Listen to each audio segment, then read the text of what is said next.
Belle bonsoir tout le monde. Bienvenue dans votre émission, je ne vais pas dire hebdomadaire, mais 2 émissions par mois. Bienvenue dans votre émission Tout pour tête.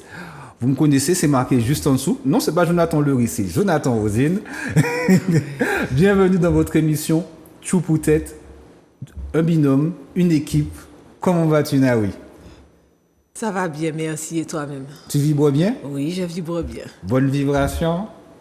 On faisait une discussion en off avec notre invité. Il va se présenter dans un petit instant. Bienvenue dans votre émission Tout pour tête, comme je le disais, l'émission de la déconstruction où nous proposons de nouvelles alternatives, où nous discutons de tout. Et à partir de là, on est là pour grandir, on est là pour évoluer. Et c'est ça le but de l'émission. Grandir, exact. Et aujourd'hui, nous allons parler de l'eau, la problématique de l'eau. Pourquoi l'eau pose-t-il autant de problèmes? Pour cela, on a un invité qui n'est pas vraiment un invité, c'est un invité de l'équipe. J'ai envie de dire ça. Comment vas-tu, Ulrich? Ça va, on est là. Ça va bien? Oui, oui. Monsieur Ulrich Plural, vous le voyez via Papa Génité, également dans nos libres antennes. C'est l'équipe, c'est le noyau dur. Ouais, exactement. la forêt. Et là, il est venu avec une autre casquette parce que on le voit dans le domaine de la parentalité. On te voit également dans le panafricanisme. C'est bien ça? Oui, c'est ça. Voilà, parce que vous délai, tu vois, on se comprend. Voilà, et cette fois-ci, on va parler d'eau. La problématique de l'eau. Donc en fait, ça rentre dans le cadre de l'écologie. C'est-à-dire que je fais partie aussi d'un mouvement qui s'appelle Noula, qui a comme fondement justement l'écologie et que le respect du vivant et glorifier la vie. Donc j'interviens en fait en tant que militant écologiste faisant partie de ce mouvement-là. Je me rappelle, on avait fait une thématique avec Madame Esmeralda. C'était sur, je ne me rappelle pas, sur Papa Génité, mais on l'avait reçu. C'était sur la transmission. La transmission, voilà. Et tu nous parlais également, tu parlais au niveau des cocotiers, au niveau des côtes. Et tu disais que c'était problématique aussi. Oui, c'est clair. C'est-à-dire que le cocotier ne tient pas le sable, ne tient pas la terre ou le sable, ce qui fait que c'est beau pour les destinations touristiques ou sur les plages, mais en fait, c'est pas une plante qui enrichit l'écosystème en fait sur les côtes et qui protège finalement les. Ça crée l'érosion. Ça n'accélère pas, mais ça ne freine pas en fait l'érosion comme les catalpas ou les autres espèces qu'on trouve justement naturellement en fait sur les plages, qui elles justement ont un effet où elles vont ralentir l'érosion. Donc aujourd'hui, on va parler de l'eau. Pour débuter, pourquoi l'eau pose-t-il autant de problèmes? Tu peux répondre aussi, mais oui, il n'y a pas de souci, tu es là pour participer avec nous. Alors, pour moi, comment je vois ça? Alors, je vais donner une anecdote. En 2020, carême, en plein confinement, alors je vis à Acajou, on s'est retrouvés avec une 20aine de jours consécutifs sans eau. Ah oui, au moment où la monte, c'était pas... Ouais, c'était tendu. C'était tendu en plein confinement. C'était vraiment tendu. Et les questions que j'ai eues à ce moment-là, c'est pourquoi avec autant de surface sur les immeubles, de surface de toit d'immeubles, quand on construit des cités, par exemple, on ne construit pas en même temps. Pourquoi il n'y a pas un système de citernes pour récupération d'eau? Déjà, moi, ça me pose problème qu'on tire la chasse avec de l'eau potable. Il y a des endroits dans le monde où les gens n'ont pas accès à l'eau potable et pour chasser nos déjections, on utilise de l'eau potable. Moi, déjà, j'ai du mal avec ça. J'ai vraiment du mal avec ça et j'ai eu la surprise il y a quelques années chez un ami de voir que chez lui, les WC étaient alimentés avec de l'eau de pluie. Donc, mon questionnement, c'est pourquoi on ne vit pas de manière plus adaptée avec... notre écosystème, en fait, et l'endroit où on vit, on a des périodes de pluie. Pourquoi on ne profite pas plus que ça de ces périodes-là pour faire des provisions? Même, alors je sais que maintenant, dans les habitations individuelles, on propose aux gens, il y a des promotions sur les citernes et autres, mais pourquoi sur les immeubles, on a des surfaces de toit? Pourquoi quand on construit des cités ou avec des immeubles, on n'utilise pas ce même système de citernes ou je sais pas, ou je sais qu'il y a certains châteaux d'eau, mais voilà, pourquoi on n'utilise pas ça?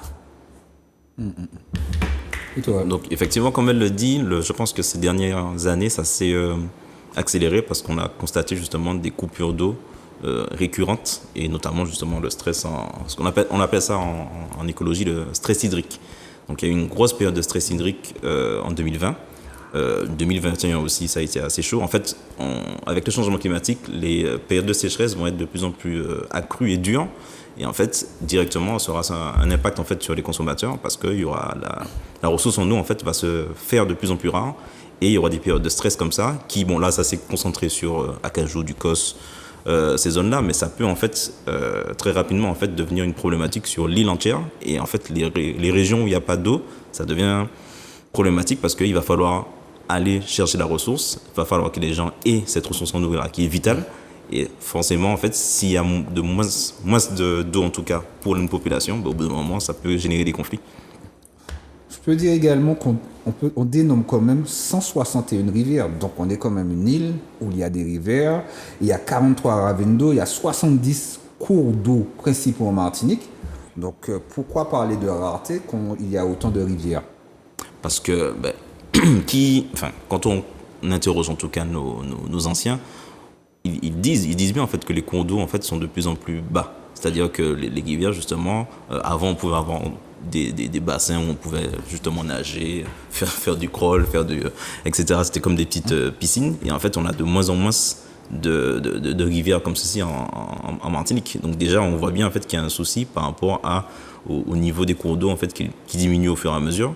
Et avec les périodes de sécheresse en fait qui sont de plus en plus longues. Donc ça veut dire qu'il y a une problématique en tout cas dans la captation de l'eau et en fait comment elle est récupérée, comment elle est traitée, comment elle est utilisée. Comme elle l'a dit, en fait, on a un fonctionnement qui est pas forcément adapté pour une île en fait qui regorge en fait de ce type de ressources. Il faut bien voir que encore une fois, on a hérité d'infrastructures qui ne conviennent pas forcément à des milieux tropicaux. C'est une ingénierie particulière en fait qui s'est développée sur nos îles. Mais est-ce que c'est pertinent? On va se rendre compte au fur et à mesure que ce ne sera pas forcément le cas. J'ai une question. Donc en fait, alors,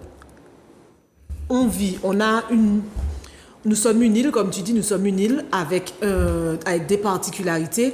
Et en fait, ce que tu es en train de dire, en tout cas, la question que je me suis posée par rapport à ça, c'est qu'on a un fonctionnement pour traiter cette problématique de l'eau qui n'est pas adapté à notre environnement. Mais il nous vient d'où ce fonctionnement? Il nous vient de l'assimilation. Exactement. Il nous vient c'est un système effectivement occidental. Il y a un système qui est basé sur un principe où en fait c'est pour irriguer en fait, c'est pour que les zones urbaines en fait puissent être alimentées. Donc ça veut dire que ça prend pas forcément en compte le fait que en fait on a un équilibre en fait qu'il faudrait justement préserver entre la campagne et l'urbain. Donc ce qui fait qu'on a beaucoup plus négligé l'environnement de notre écosystème et aujourd'hui en fait on se rend compte que le fait de l'avoir négligé, aujourd'hui on subit les conséquences.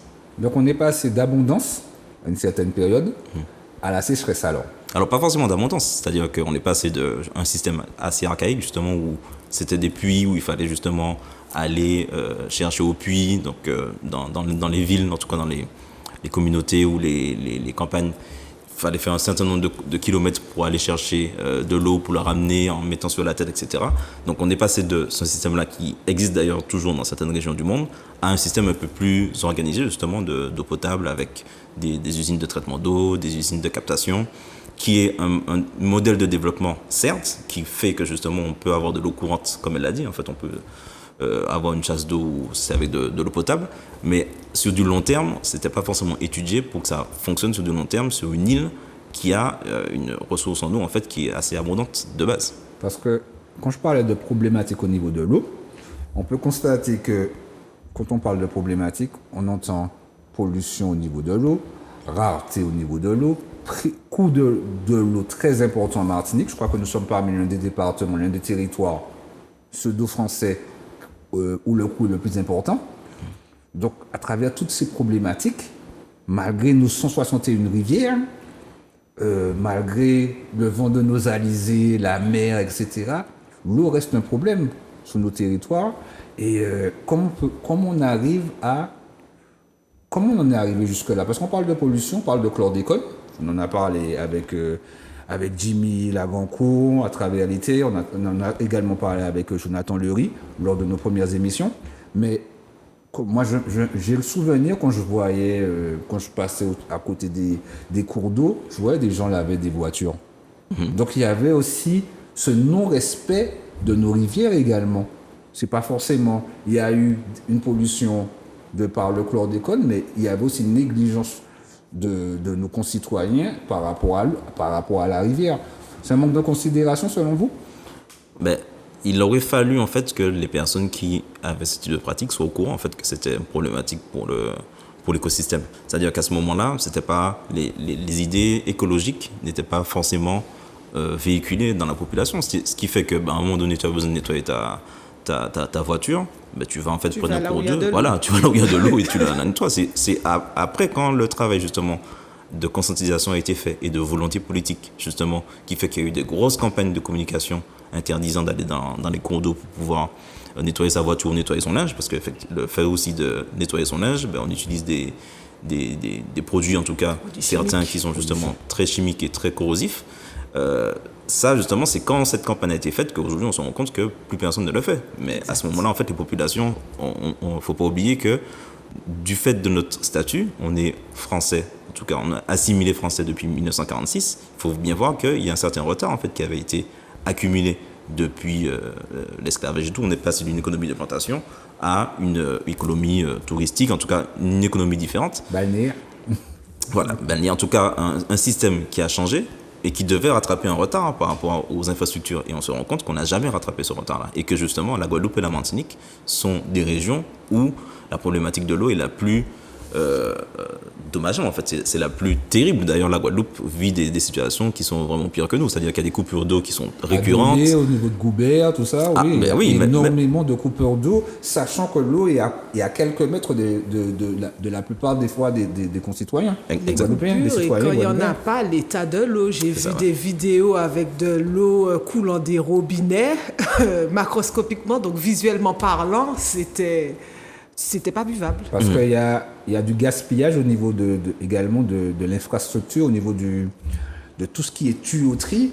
Il me semble que ces installations remontent depuis plusieurs années également. C'est ça, exactement. Donc c'est le même phénomène qu'on va retrouver en Martinique. Dans des proportions moindres, certes, mais ça reste problématique. On va prendre l'exemple de la construction de la ville de Fort-de-France. Contrairement aux grandes villes, justement, françaises, on va prendre l'exemple de Paris, Londres, enfin les grandes villes mondiales en tout cas, elles se sont construites sur un plan. C'est des plans haussmanniens d'ailleurs, qu'on appelle ça. Donc, des plans comment ? Haussmanniens, c'est-à-dire que c'est une ingénierie en tout cas, qu'a apporté en fait un ingénieur qui s'appelle Haussmann justement, qui a cartographier en tout cas comment devrait être une ville pour pouvoir l'assainir, parce qu'il y avait des gros problèmes de maladies et que du coup ils ont construit justement un modèle de ville pour que tous ces problèmes d'hygiène, etc. Voilà, exactement. Irrigation. Donc c'est sûr, ça s'est fait sur un plan, d'accord. C'est des plans en fait qui ont été respectés au fur et à mesure, qui fait que on va pas retrouver ces problématiques-là dans les grandes villes. La Martinique, Fort-de-France, ça ne s'est pas construit de la même façon. C'est-à-dire qu'à un moment donné, justement, les populations sont venues justement des campagnes à un moment où on a eu une forte urbanisation qui s'est développée. Et en venant en ville, en fait, il y a des quartiers qui se sont créés de façon totalement archaïque. On voit par exemple traîner le citron. Ben, le réseau justement d'assainissement ou le réseau d'eau et les canalisations ont été faites depuis ce moment-là, mais de façon très très archaïque, c'est-à-dire que ça n'a pas forcément été étudié, il n'y avait pas des bureaux d'études, c'est pas forcément du bon comme ça, ils se sont débrouillés. À un moment donné, il fallait justement que ces populations-là puissent vivre décemment à Fort-de-France. Avoir accès à l'eau. Et Message justement a fait un gros travail pour qu'ils puissent venir et pour assainir, parce qu'il y avait beaucoup d'inondations, il y avait beaucoup d'incendies. Enfin, nos parents nous racontent ça. Vivre à Fort-de-France à une époque, c'était très très compliqué. Donc tout ce travail-là a été fait, mais ça n'a pas été forcément fait. Et Message n'avait pas une formation en urbanisme, contrairement à certains de ses prédécesseurs. Donc lui, il s'est débrouillé pour faire justement. Mais aujourd'hui, on hérite de cette situation-là et on se rend compte justement qu'il y a des 40% par exemple des Martiniquais ne sont pas sur le réseau d'assainissement collectif. Tu parlais tout à l'heure de l'urbanisme, tu parlais au niveau des villes. Il faut dire aussi que la plupart de nos communes ont d'abord été bâties sur des mangroves. Et ensuite, la terre, ils ont repoussé la terre pour pouvoir construire beaucoup de villes également. Repousser la terre, détourner des cours d'eau. J'habite à Moutz, la zone où j'habite, justement, c'était un cours d'eau en fait, qu'il y avait là. C'était une source d'eau. Donc, il y a beaucoup justement de détournements qui ont été faits pour pouvoir, encore une fois, faire que ces personnes-là qui arrivent en ville, en fait, puissent vivre décemment. Maintenant, ce n'était pas un plan qui était étudié. Aujourd'hui, justement, on arrive à des niveau de sophistication qui fait qu'on a des ingénieurs justement qui peuvent étudier ces choses-là. Mais sauf qu'il faut, pour qu'on puisse avancer, il faut déjà réparer ce qui a été fait avant. Et c'est là où c'est le plus compliqué. Là, ça va être compliqué. Voilà, exactement. Parce que ça demande des millions et des millions J'ai d'années. même entendu près de 500 millions, j'ai entendu presque 1 milliard aussi, qu'il y a vraiment des grosses dépenses qui doivent être effectuées pour pouvoir avoir des canalisations correctes.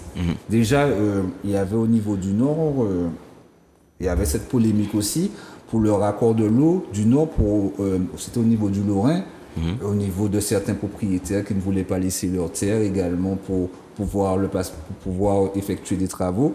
Et ça aussi, c'était problématique. Oui, c'est ça. C'est la grosse problématique qu'il y a eu au niveau de Vevey. Parce qu'en fait, Vevey, dans cette région-là, en fait, c'est une des plus grandes unités de production en Martinique. Il y a 27 unités de production d'eau potable.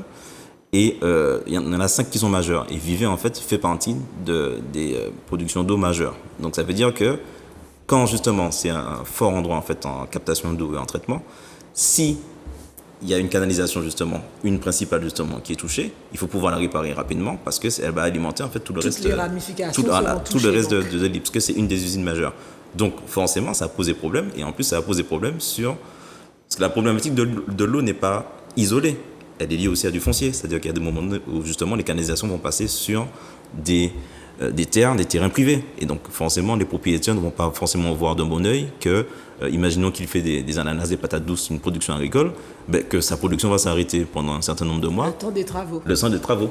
Donc, en fait, c'est toutes ces choses-là, en fait, qu'il faut dénouer. Et toutes ces choses-là, il faut bien voir que c'est lié à un contexte où on est passé d'une colonisation, justement, d'une colonie, à un département d'outre-mer, justement, un département français, qui doit pouvoir jouir, en fait, des privilèges, des droits, des principes, en fait, qui se déroulent en France, tout simplement. Alors, quand je t'écoute, je peux me tromper, tu me diras, quand je t'écoute, j'ai l'impression justement que quand on est passé de l'esclavage à la départementalisation, il a fallu tout faire rapidement et que ça a été un petit peu bâclé. Donc, c'est le ressenti que j'ai, que tout a été un petit peu bâclé. Quand tu nous parles des grandes villes du monde, Londres, Paris, qui sont faites sur le modèle, tu as dit... Haussmannia. Nous, on n'a pas, ici, les départements, en tout cas Guadeloupe, Martinique, on n'a pas eu droit forcément à ce modèle. En tout cas, pas partout. C'est ça. En fait, on n'a pas eu le privilège d'avoir une planification, en fait, qui s'est faite sur plusieurs années. C'est une planification courte qui s'est faite parce que... À l'arrache. Bah oui, forcément. D'accord, à l'arrache. Alors, c'était pas forcément, ça pouvait se faire certainement autrement, mais c'est à ces moments-là, justement, qu'on s'est rendu compte. Donc, par exemple, on a vécu le grand rêve qu'en 1946, on va devenir français. Et donc, du coup, qu'on va avoir les mêmes droits, les mêmes devoirs, les mêmes types d'infrastructures, justement. Ça restait que le rêve. Alors, très vite, en fait, on s'est rendu compte que c'était une utopie, en fait, que on est certainement français, effectivement, mais de toutes les façons, la métropole aura toujours ce rapport de métropole à colonie, de descendance centralisée. Donc, toutes les choses se décident, justement, à Paris, et ensuite, les décisions descendent sur les îles où, bon, au fur et à mesure, on a gagné une autonomie, peut-être, mais on voit bien que dans les infrastructures, dans tout ce qui concerne la justice, etc., on voit bien en fait qu'il y a des retards. On voit bien en fait qu'on n'est pas au même niveau et que surtout, du point de vue des autorités publiques en France, on voit aussi qu'il y a un mépris. L'assimilation 2.0, c'est pas pour nous en fait. Voilà. C'est ça. Quel que soit les domaines, c'est pas pour nous. Donc à un moment donné, il faut justement faire ce constat-là et maintenant se dire, ok, quel modèle de développement qu'on veut pour notre île. Et donc la problématique de l'eau va rentrer en fait dans ce type de problématiques qu'il faudra traiter. Alors j'avais une question. Tout à l'heure, tu as dit que, si j'arrive à reformuler, tout à l'heure, tu as dit que 40% des foyers martiniquais n'étaient pas, concernant l'eau, n'étaient pas sous... Si tu arrives à voir ce que j'essaie de dire. Oui, raccordés au réseau urbain. Au réseau collectif. Collectif. Donc, est-ce que tu peux m'expliquer s'ils sont pas raccordés au réseau collectif, quel système D a été mis en place? Le système de fosse individuelle, c'est-à-dire que tu as des régions où les maisons qui ont été construites, qui appartiennent par exemple à une famille, ils sont tous sur un réseau individuel, mais pas sur le réseau collectif. Donc ils ont leur réseau à eux qui est individuel, mais ils ne sont pas raccordés au réseau collectif. Pour que ce soit efficient, que ce soit qu'on puisse être justement assez justement efficace sur l'assainissement, il aurait fallu que plus de foyers soient raccordés au réseau collectif, ce qui n'est pas le cas. Et ça, c'est une des problématiques. Par exemple, il a parlé du coût de l'eau. Justement, 46% du coût de l'eau vient de l'assainissement. Et des problèmes justement qu'on a sur l'assainissement. Ça, c'est quelque chose dont il faudrait parler justement avec des gens qui sont spécialisés, mais il y a un gros problème par rapport à l'assainissement de l'eau. En parlant des spécialisés, quels sont les organismes qui s'occupent de l'eau en Martinique? Attends, est-ce que je peux juste interrompre? Ça tient ok, par rapport... tu veux continuer? Oui. Alors, par rapport à ça, quand tu dis que... On a parlé du coût de l'eau et tu disais que 46% du coût de l'eau, c'est l'assainissement.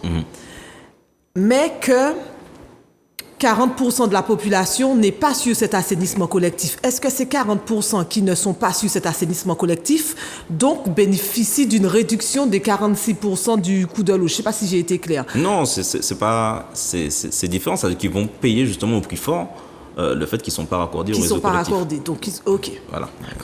Merci. Exactement. Tu as complètement de Oui. Donc voilà, donc c'est les éléments qu'il faut avoir. Donc comme tu disais, 161 rivières, 70 pérennes, et il y en a une qui en fait nourrit le réseau d'eau potable en majorité, et c'est la Lézarde en fait. Donc excuse-moi, parce que comme tu parlais tout à l'heure là de 21 jours sans eau, c'est bien ça? Une vingtaine de jours consécutifs sans eau, mais en tout, je crois qu'on en a eu presque 40. Sachant que la Lézarde est juste à côté. Alors, moi, ce que j'ai observé, en tout cas à Cajou, c'est qu'il y a pas mal, moi, c'est vraiment le problème des cités. Il y a pas mal d'habitations, il y a pas mal de cités, en fait, camouflées de concentration. En janvier, alors, le confinement 2020, c'était en mars. En janvier, il y a une cité à côté de chez moi qui a au moins 5 bâtiments. On a remis les clés, c'est-à-dire que des gens ont commencé à habiter dans la cité. Donc, les habitations augmentent. Il y a encore une cité qui s'est construite derrière. Les habitations augmentent. On sait qu'il y a des problématiques de sécheresse, mais rien n'est fait en amont. Moi, ce qui me pose problème, c'est ce défaut de prévention. Ce défaut de prévention. On construit, c'est bien beau, je ne dis pas de laisser les gens à la rue. On construit. À côté de ça, on sait qu'il va faire de plus en plus chaud. On sait que nos rivières sèchent. On sait qu'il y a cette problématique grandissante et il n'y a pas d'anticipation. Moi, je trouve ça aberrant, en fait. Pour revenir à la question, quels sont les organismes qui s'occupent de l'eau en Martinique? Donc, il y a déjà un maître d'ouvrage. Donc, le maître d'ouvrage, c'est la CTM, qui du coup délègue l'exploitation du réseau, en tout cas, d'eau potable à 4 organismes, de 3 organismes en tout cas. Il y a la SME, Société Martiniquaise des Eaux, la SMDS et Odyssey. Donc, Odyssey, c'est le secteur CASEM. La SMDS, c'est Cap Nord, une partie en tout cas du secteur Cap Nord. Il y a une partie du secteur Cap. Il y a 3 parties en tout cas sur le secteur Cap Nord. Il y a une qui est exploitée par la SMDS, donc ça va de Sainte-Marie jusqu'à Grand-Rivière. Il y a une partie donc, qui va du Prêcheur à Casse-Pilote, donc ça c'est la SME qui l'exploite. Il y a une autre partie justement de Cap Nord, donc Trinité-Robert, c'est la SME qui gère. Odyssey, c'est le secteur centre, c'est la CASEM. Et enfin, il y a la SME qui s'occupe du secteur sud, donc l'espace sud. Donc c'est 3 justement exploitants qui vont justement gérer en fait la distribution d'eau potable. Il n'y a pas de surveillance de l'État par rapport à l'eau. C'est-à-dire que tout est aux mains pas de la CACEM, de la CTM. C'est la CTM, voilà. La CTM est le maître d'ouvrage, donc c'est elle justement qui est censée justement gérer ces différents exploitants, qui gère les contrats, qui les renouvelle et qui doit s'assurer justement qu'un contrôle soit fait. Et c'est là où ça peut être justement défectueux parce que il faut... Bon, c'est une compétence en fait qu'on a certes acquérie, mais comme je l'ai dit, en fait, il faut une certaine planification, il faut un certain niveau justement d'ingénierie qu'il faut avoir pour pouvoir gérer et pour pouvoir justement aussi développer des outils de pilotage, parce qu'il y a plusieurs intervenants, et aussi les outils de contrôle. Et ça, là, c'est important justement. Ce niveau d'ingénierie, est-ce qu'on l'a? Oui, parce que justement, il y a des... Enfin, on connaît justement le fait qu'au niveau des Martiniquais, on a un haut niveau en tout cas d'études et de diplômés. Il y a énormément justement de personnes qui sont diplômées dans le secteur de l'eau. Et justement, la CTM fait en sorte justement de recruter des personnes qui ont ce niveau-là et qui justement rentrent dans les dossiers et font en sorte justement de développer cette ingénierie-là. Mais c'est un travail en fait qui demande du temps. Mais il y a des directives quand même qui sortent de l'État et la CTM est chargée comment expliquer ça, de donner donner l'ouvrage auprès de donner recours auprès des organismes. Est-ce que c'est la CTM qui s'occupe de tout ce qui est réglementation, mais ça sort de l'État? Est-ce que c'est chaperonné en fait? Est-ce que l'HTCM est chaperonné?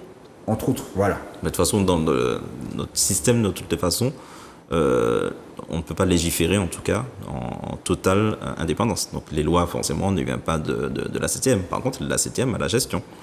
Elle est propriétaire, justement, de ce parc de réseau d'eau, justement. Et donc, du coup, c'est elle qui doit s'occuper, justement, de gérer les contrats et de faire la gestion. La gestion Donc, au quotidien, c'est elle qui le fait. Oui, c'est ça. Elle peut Il y a adapter. un ministère qui s'occupe de l'eau, c'est de l'environnement.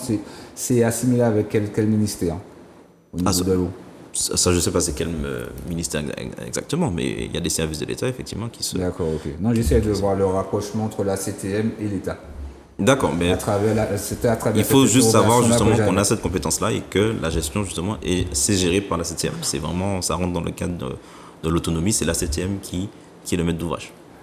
Tout à l'heure, là, je parlais de problématiques de l'eau, parce que l'eau, c'est quand même la vie. On boit l'eau, on se baigne tous les jours.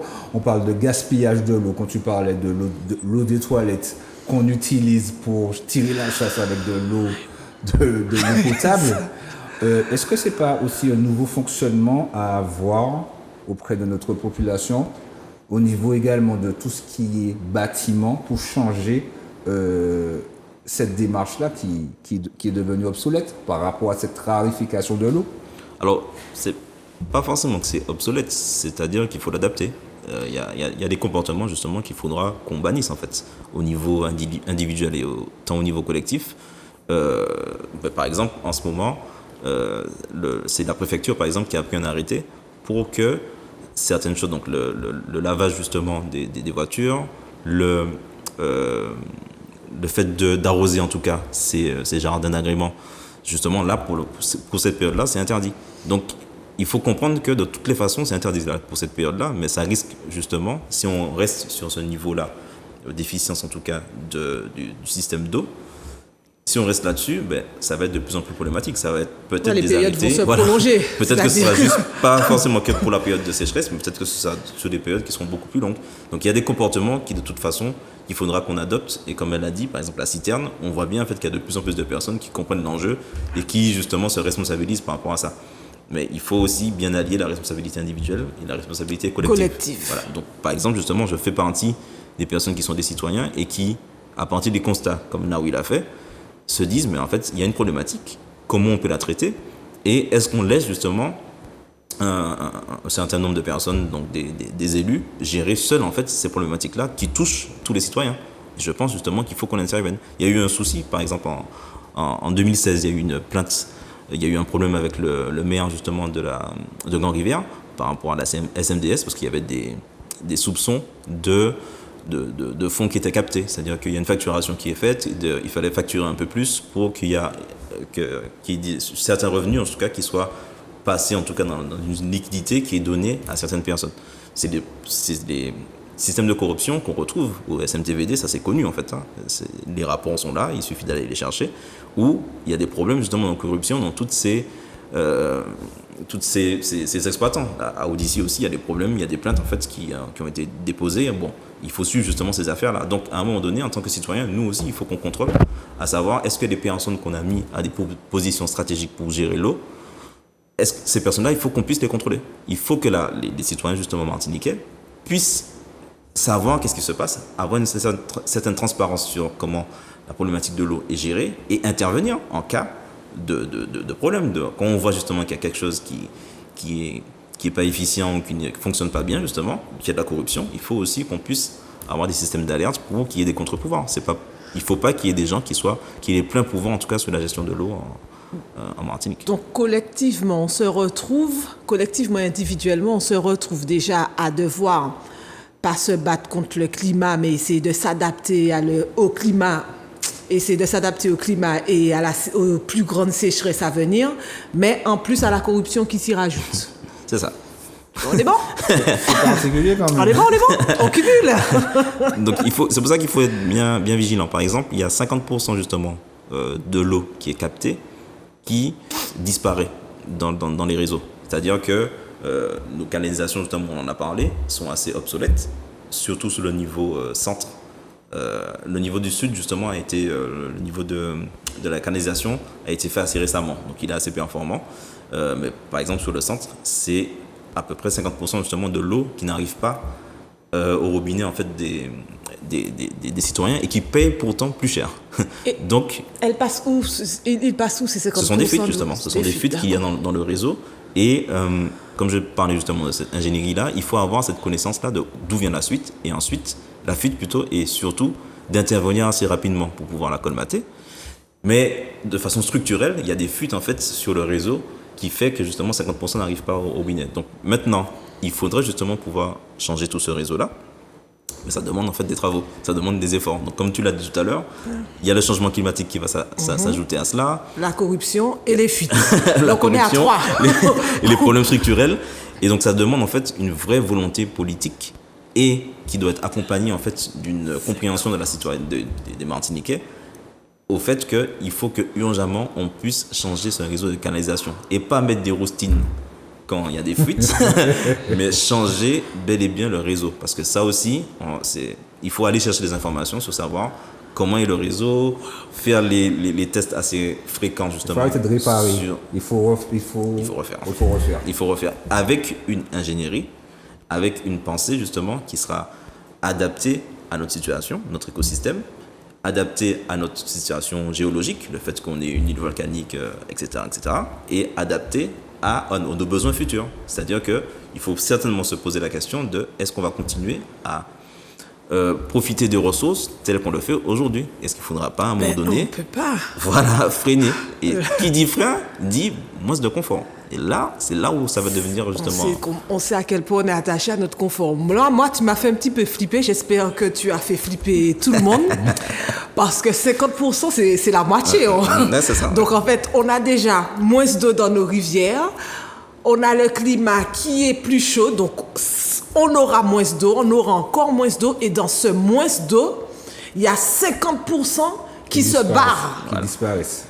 Je trouve ça catastrophique, en fait. Parce qu'en fait, ce 50% qu'on utilise va diminuer dans sa proportion, pas dans sa proportion, mais dans sa valeur, il va diminuer. Mm-hmm. Et on va continuer à en perdre. Mm-hmm. C'est ça. Bon, là, on est dans le moment des constats. On va mettre un petit peu de positivité à la fin. Et au niveau de la pollution? Donc, au niveau de la pollution, le principal souci, justement, ça a été le chlordécone. Donc le chlordécone, il faut bien voir aussi que c'est un problème à un instant T. D'accord? C'est une photographie entre les années 70 et les années 90. Bon, il y a certains éléments qui nous font même penser qu'après les années 90, il y a toujours en fait du chlordécone. Voilà, des chlordécones, des stocks de chlordécone qui ont été utilisés après. Mais bon, ça c'est cette photographie-là. Sauf que... Attends. Est-ce que les autres pesticides, parce qu'il y a eu d'autres pesticides après le chlordécone, est-ce que c'est également néfaste par rapport à l'eau? Ben oui, évidemment. Oui. Donc justement, ce que tu as dit là, justement, c'est pendant la problématique du chlordécone. Il y a d'autres pesticides qui sont arrivés et qui ont été déversés. Après, donc maintenant qu'on a terminé justement sur le chlordécone, il y a d'autres pesticides. Et il y a Mme Jospédage, justement, qui fait beaucoup de conférences qui explique que les autres pesticides créent une espèce de cocktail Molotov qui se retrouve dans notre organisme. Donc quand nous aujourd'hui on fait de la chlordéconomie pour connaître notre taux de chlordécone dans le sang, il faut aussi demander à pouvoir calculer les taux qui sont liés aux autres molécules qui sont rejetées à travers certains pesticides. Donc Monsanto, justement, il faudrait que les distributeurs de produits Monsanto, il faudrait que ça s'arrête par exemple en Martinique. Mais on en trouve toujours. Hein. Vous pouvez aller dans les magasins justement de jardinage ou de bricolage, vous allez les trouver justement les pesticides. Donc ces pesticides-là continuent à être répandus et continuent justement à agir sur nos eaux. L'exemple qui est très intéressant et très problématique, c'est l'exemple qui se passe à Sainte-Anne par rapport aux meloniers, donc qui utilisent justement meloniers, c'est les producteurs de melons, qui utilisent justement des pesticides qui se déversent dans l'étang des Salines. Un étang des Salines justement qui subit en fait énormément de pression humaine et d'agression. À travers la monoculture, ok. À travers la monoculture, mais aussi à travers le fait que cet étang-là... c'est la mangrove, Voilà, c'est la mangrove, tout ça. C'est la mangrove, donc la nourrice... Et c'est la canalisation justement qui va de la côte Caraïbe à la côte Atlantique, qui traverse justement, donc qui part de l'étang, qui va justement vers l'Anse Moustique. Ça, c'est sur le terrain justement de l'ancienne usine du Marin. Et donc lui justement, ce propriétaire-là qui a des bœufs, ben, il y a des fois justement où il obstrue ce canal-là pour que ces bœufs puissent passer.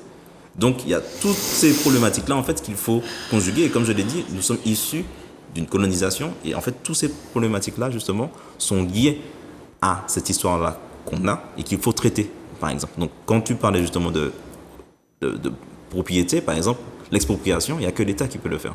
La 7e ne peut pas exproprier, justement, ce propriétaire-là qui fait des agressions écologiques. Donc, à un moment donné, justement, il faut qu'on puisse être assez souverain pour dire non, ce type de choses-là, ça suffit. Les pesticides, justement, on va les diminuer jusqu'à un moment donné où il faudra plus utiliser de pesticides pour qu'on puisse préserver nos eaux. Donc, en fait, il nous faudrait une manière... En fait, il faudrait que l'écologie passe avant le capitalisme. Voilà. Passe avant le profit. Exactement. En tout cas, que le vivant soit le centre de nos préoccupations et le centre de nos politiques publiques, ce qui n'est pas le cas aujourd'hui. En vous écoutant, j'ai l'impression qu'il y a un manque de réglementation.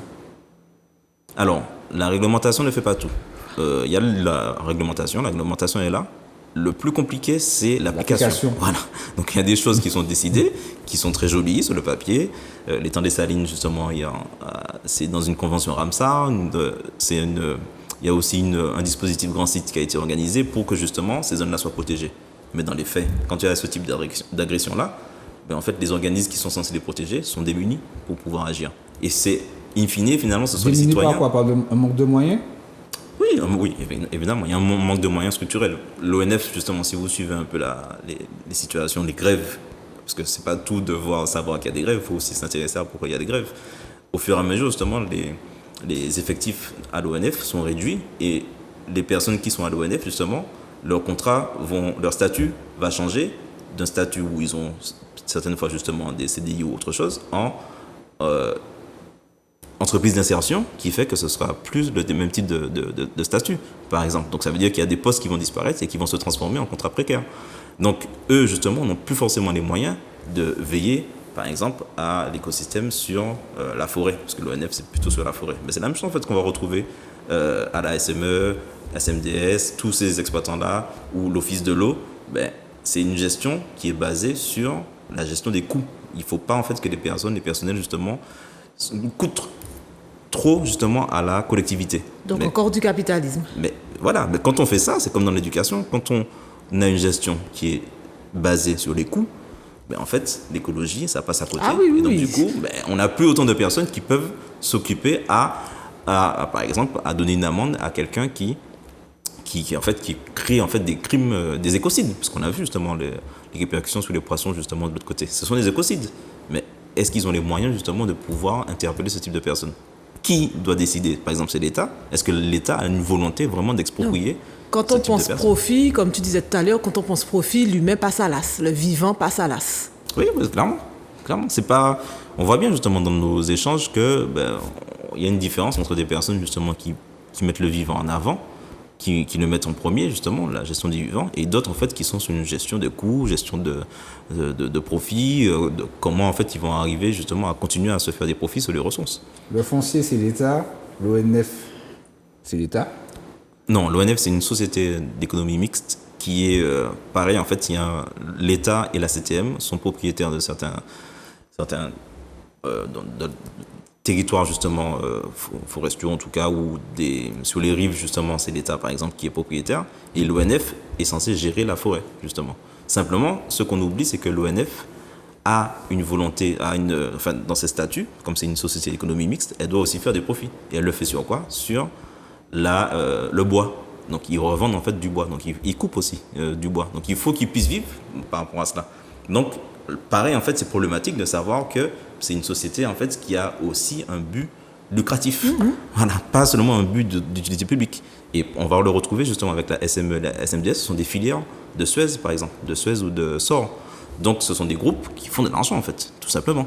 Donc qui vont utiliser ou qui vont avoir des tendances à utiliser des choses qui ne sont pas adaptées à nous. Voilà, exactement. En tout cas, qui vont faire en sorte qu'ils vont faire des profits, Mais sur la tête de qui, justement? Ouais. Ça profite à qui, justement, ce type de crime? Donc, si on revient justement à la problématique de l'eau, c'est exactement le souci qu'on a avec la banane et la canne, qui sont deux filières qui utilisent énormément d'eau, justement. Donc donc il y a la problématique de l'eau potable, il y a la problématique aussi de l'irrigation. Donc il y a un barrage justement à la Manzo qui concentre des eaux qui sont captées notamment en majorité à la Lézarde, qui vont être stockées à la Manzo et qui ensuite, l'eau qui est dans la Manzo justement va être distribuée sur le réseau sud-est, donc qui va du François jusqu'à Sainte-Anne, où justement il y a des plantations agricoles. Donc Bananes. ça, c'est dans nos 50%. Non, ça c'est le réseau d'irrigation, qui est différent du, c'est l'irrigation. voilà, du réseau de potable. Donc il y a un réseau qui s'appelle le PIS, justement, qui gère justement ce barrage de la Manzola. Et Le PIS, tu sais, c'est quoi le oui, alors c'est le périmètre d'irrigation sud-est. périmètre Voilà. d'irrigation sud-est? Donc Ok, c'est 120 km de réseau d'irrigation, 7 communes qui sont desservies. Et justement, dans ces... c'est à 524 en tout cas abonnés qui sont desservis. Et dedans, en fait, il y a 55% qui est utilisé pour la banane. Donc alors, si je reprends, on a notre quantité d'eau disponible, donc rivière, ravine, tout ça, notre quantité d'eau. d'eau disponible. Dans la quantité d'eau disponible, il y a l'irrigation d'un côté et il y a l'alimentation en eau Potable, voilà, exactement. en eau potable de l'autre côté.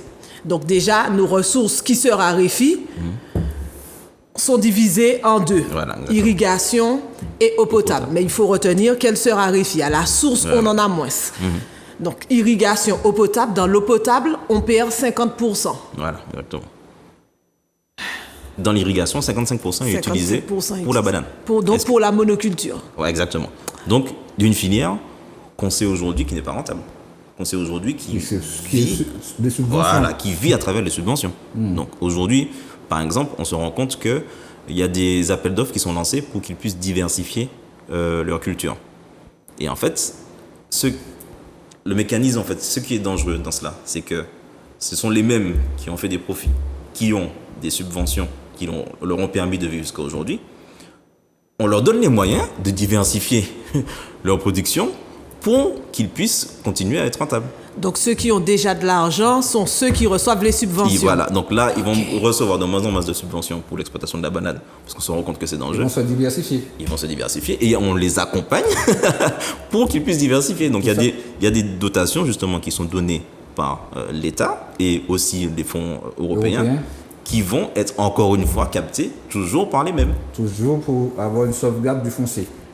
Sauvegarde du foncier, sauvegarde de leur Patrimoine, de patrimoine économique, patrimoine, etc., de leurs privilèges. Ils vont continuer justement à jouir de leurs privilèges. Et ce n'est pas les petits planteurs agricoles qui vont en bénéficier.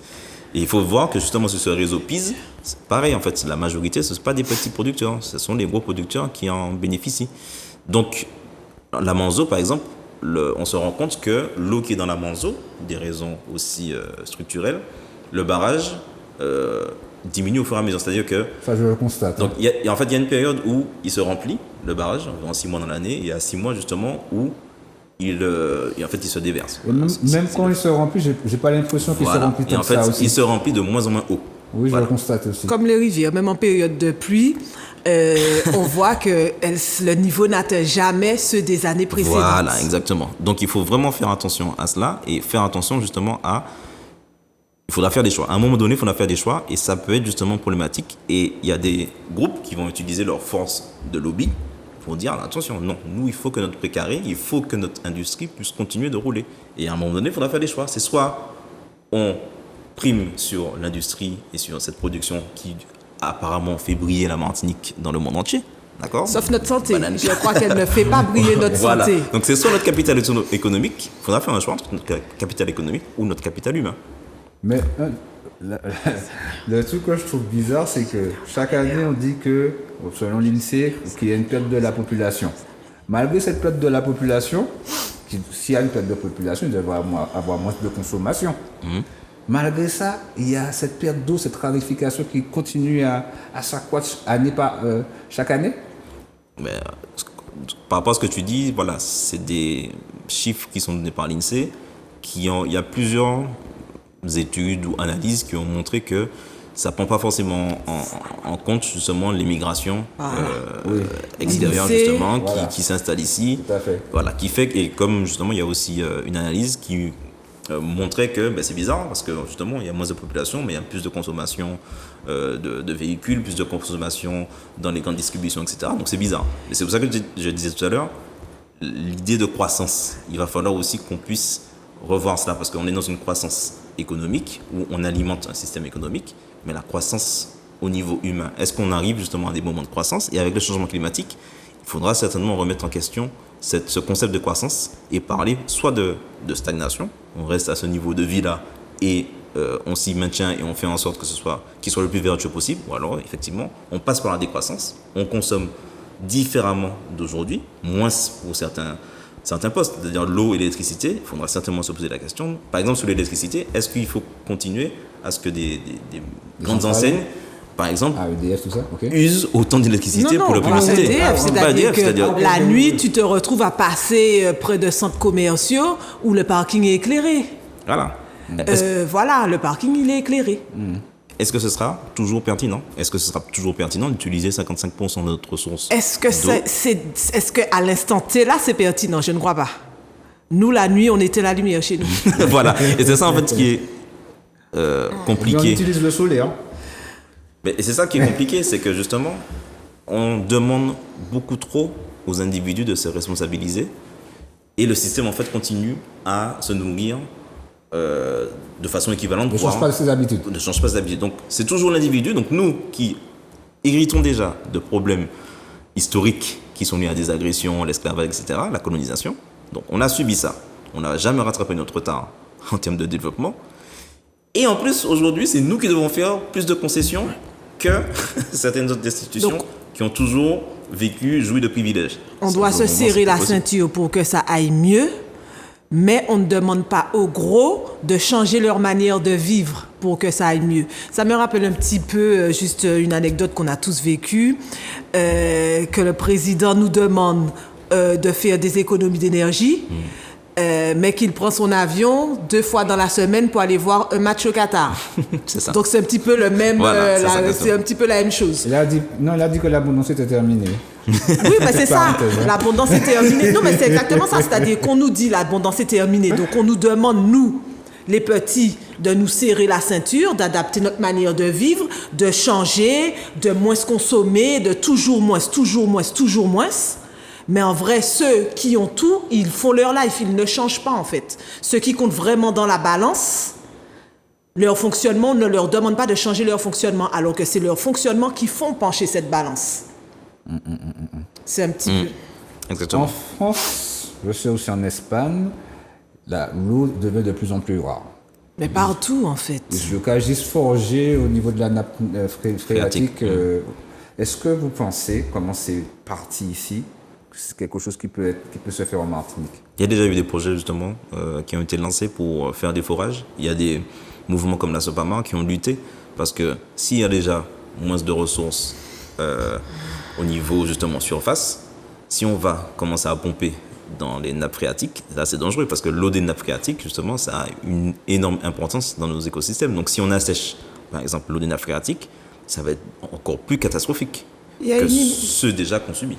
Il y a une image qui me vient, c'est comme si, au lieu de nourrir la mère qui allait, on essaye d'essorer son sein. Très belle image, effectivement. Ouais, tout Je suis désolée, c'est cette image qui m'est venue. Je crois que la thématique, je ne la pensais pas aussi stressante. Donc- Mais donc- elle me stresse. Donc, par exemple, il y a ces projets-là, justement. Donc, certains sont caduques aujourd'hui, ou en tout cas ont échoué. Mais il ne faut jamais oublier que des propositions qui sont faites à l'instant T sont reprises 20 ans plus tard et la société a changé et on n'est pas forcément aussi vigilant qu'on a pu l'être 20 ans auparavant. C'est des choses qu'on connaît historiquement. Justement, la Sopama, par exemple, c'est un nombre incalculable de combats comme ça où à un instant T, en fait, ils ont lutté contre certains projets. Et 20 ans plus tard, en fait, ils sont revenus de façon déguisée avec d'autres Un autre projet. etc. On va le faire autrement. Toujours dans la même optique, en fait, d'avoir une prédation sur les ressources. Donc, il y a différentes alternatives qui sont proposées. Donc, il y a les forages, justement. J'ai parlé justement des conséquences que ça peut avoir. Mais ça a étudié, il faut voir. Il y a aussi la désalinisation. C'est ce que j'allais dire. Voilà, donc, C'est la ça que question que j'allais je voulais poser. On était connectés parce que, au niveau de la désalinisation. d'accord. Donc la problématique par rapport à ça, c'est un peu ce qu'on retrouve par rapport au pétrole ou autre, c'est que ce sont des ressources naturelles. Donc si, encore une fois, on va chercher sur l'eau de mer qu'on va transformer en eau douce, il y a forcément un impact sur l'écosystème. Et on n'a pas assez de recul pour savoir justement quel sera cet impact finalement. Le Soko Qatar, ils le font massivement. Hein. Il y a une île aussi, j'ai été dans les Grenadines il y a quelques années, je crois que c'est Békoué, ou en tout cas il y a une des îles où il y avait désalinisation. Eux, ils ont des problèmes, ils doivent avoir des problèmes de nappe phréatique, comme Saint-Martin également, ils ont des gros problèmes par rapport à l'eau. En tout cas, comme dit Ulrich, toucher... Le ressource d'eau est déjà moindre. Mais toucher à une ressource naturelle, c'est-à-dire toucher à quelque chose que nous ne produisons pas. La ressource, elle est là, on l'a connue là, on est arrivé, elle était là. Toucher à une ressource naturelle, c'est automatiquement courir le risque de son épuisement. Mais comment s'y adapter, sachant que l'eau, c'est la vie? Ben justement, donc c'est à mon avis, c'est d'être rationnel sur notre utilisation de nos ressources existantes. C'est ça justement, c'est les fameux 50%, c'est de régler ce problème des 50%, changer les tuyauteries et passer sur un plan où on va, par exemple, subventionner les fameuses citernes, parce que ça, c'est un coût, hein. C'est pas tout le monde qui peut se payer justement des grosses citernes d'eau à 800 € ou 400 € ou certains qu'il faut traiter, parce qu'il y a certaines citernes, beaucoup qui l'utilisent justement pour faire leur jardinage d'agrément, les citernes blanches. Mais sauf que quand... Avec le truc métallique. Voilà, le soleil justement traverse et ça crée des algues. Et au bout d'un moment, en fait, cette eau-là, en fait, est inutilisable. Impropre à la consommation. Soit à la consommation, ni même en fait, pour les plantes. C'est pas très bon, en fait, ce qui est ces niveaux-là par rapport aux algues qui se forment, etc. Donc, même ça, en fait, il faut le revoir. Et puis, c'est fait comment? C'est du métal, c'est du pétrole, c'est du plastique. Donc, toutes ces choses-là, il faut les revoir, en fait. Il faut arriver justement à des façon de rationaliser notre ressource en eau. Il y a des... À travers nos matériaux également. Voilà, à travers nos matériaux, il y a des... alors j'oublie le nom de l'organisme qui le fait, mais qui fait un réseau avec de l'aquaculture. Donc c'est des pompes qui sont alimentées avec le système solaire, qui fait que tu as une mare justement qui alimente ta plantation et qui alimente aussi ton réseau d'eau dans le domestique. D'accord, qui fait que l'eau, en fait, elle est dans une boucle vertueuse. Une boucle justement vertueuse. C'est un petit peu de la permaculture. Alors, ouais, exactement. Donc, ça rentre dans l'agroécologie. Dans le sens où la permaculture crée un écosystème où chaque maillon... Exactement. Et utilisé. Et je pense que c'est ça qu'il faut qu'on développe, qu'on étudie. C'est-à-dire que cette eau-là, justement, qui passe dans une mare où les poissons vont la traiter d'une certaine façon, qui ensuite va vers des terres agricoles, qui ensuite se retrouvent par rapport au réseau d'eau domestique, c'est ça en fait qui, à mon avis, qu'il faut qu'on étudie et qu'il faut qu'on applique de plus en plus et qui soit appuyé par des politiques publiques. C'est-à-dire qu'il ne faut pas, justement aujourd'hui, pour avoir ce système-là, il faut dépenser en tout cas 20 000 €, par exemple, pour installer déjà le système. Donc ces 20 000 € là, encore une fois, on n'est pas tous capables en fait de générer, de sortir en tout cas 20 000 € et ensuite d'aller voir une banque justement qui va se dire, mais attends, ce que tu me demandes là, c'est pas quelque chose qui va être rentable, donc je ne vais pas te donner 20 000 € comme ça. Donc encore le profit. Encore le profit. Donc c'est pour ça qu'il faut que la collectivité, justement, prenne le dessus et que la problématique de l'eau soit une problématique, à mon avis, en tout cas, ça c'est primordial et qui soit communalisée, c'est-à-dire collective, c'est-à-dire que ce ne soit plus géré de façon privée ou avec ce paradigme justement de prédation, mais avec un paradigme où la ressource en eau doit être respectée et doit être traitée pour l'équilibre de l'écosystème. Ben, on a bien appris aujourd'hui avec l'eau, avec Ulrich, Naoui. Alors pour ta première de Choupo-Tête. Ah ben, bon, de toute façon, avec l'équipe, on est toujours à l'aise. On connaît déjà, c'est la maison. J'espère que vous avez apprécié. Naoui. Alors moi, je remercie Ulrich. Je remercie Ulrich parce que bon, je savais que la problématique de l'eau, c'était un sujet important. Mais là, tu as mis un beau coup d'accélérateur. Il faut vraiment qu'on se poche dessus, c'est primordial, c'est vital en fait. C'est vital pour le vivant. Je ne vois pas comment on avance sans penser à demain, en fait. Continuer sur cette lancée du traitement capitalisme des ressources naturelles, parce qu'on ne peut pas faire profit de quelque chose qu'on ne crée pas. C'est pas logique. On ne crée pas, mais on utilise pour faire de l'argent. Donc, automatiquement, il y aura raréfaction et automatiquement, il y aura épuisement. Donc, il faut changer la donne. D'accord. Eh bien, j'espère que vous avez apprécié. Au niveau de l'eau, eh bien, l'eau, c'est la vie. Donc, choyez l'eau, c'est très important. J'espère que vous avez apprécié, je vais le répéter encore une prochaine fois. Et à une prochaine fois pour votre émission Tout pour tête. Bye.